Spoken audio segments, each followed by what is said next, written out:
It's the spring of 1923. Benjamin Graham is 28 years old and reading a railroad pipeline company's annual report at his New York desk. He notices something nobody else has noticed. The company has more in railroad bonds on its balance sheet than its entire market value. Within 12 months, Graham will win the most aggressive proxy fight in Wall Street history. He will be 29 years old. He will be paid $110 per share for stock he bought at 65. Today we walk through exactly what Benjamin Graham saw in Northern Pipeline in 1923, how he forced the executives to distribute the hidden value, and why this single trade made his reputation on Wall Street decades before the intelligent investor. First, the setup. Northern Pipeline was a small oil pipeline operator, originally spun off from Standard Oil during the 1911 antitrust breakup. By 1923, the company was tiny. Its stock traded at about $65 per share. Wall Street ignored it as a sleepy industrial relic.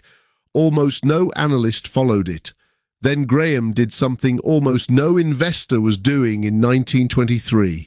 He requested the company's full Interstate Commerce Commission filings from Washington. The filings revealed the secret. Northern Pipeline owned approximately $95 per share in marketable railroad and government bonds. The bonds were sitting idle on the balance sheet, earning a few percent in interest. So Graham was looking at a stock trading at $65 with $95 per share of liquid bonds inside it, plus the actual operating pipeline business worth additional value on top. Here is what Graham did. Over the next year, he quietly accumulated 5% of all outstanding Northern Pipeline stock. Total cost, approximately $20,000 of his own and his partner's money. Then in spring 1923, he attended the Northern Pipeline annual shareholder meeting in person and stood up to address the board. He proposed a single resolution: distribute the $95 per share in bonds back to shareholders as a special dividend. The Northern Pipeline executives laughed at him. They told Graham the bonds were a working reserve and the company would manage its own capital structure. Thank you very much.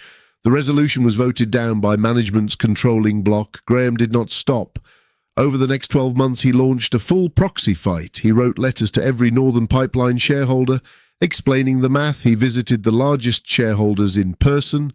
It was the first modern shareholder activism campaign ever conducted by a Wall Street investor against an entrenched corporate management.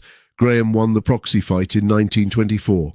The reformed board voted to distribute approximately $70 per share in special dividends back to shareholders. Total payout to Graham's syndicate, about $110 per share for stock they had bought at 65, a return of roughly 70% in 18 months.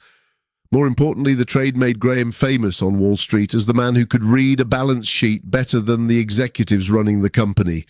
The lesson Graham extracted would shape his entire career.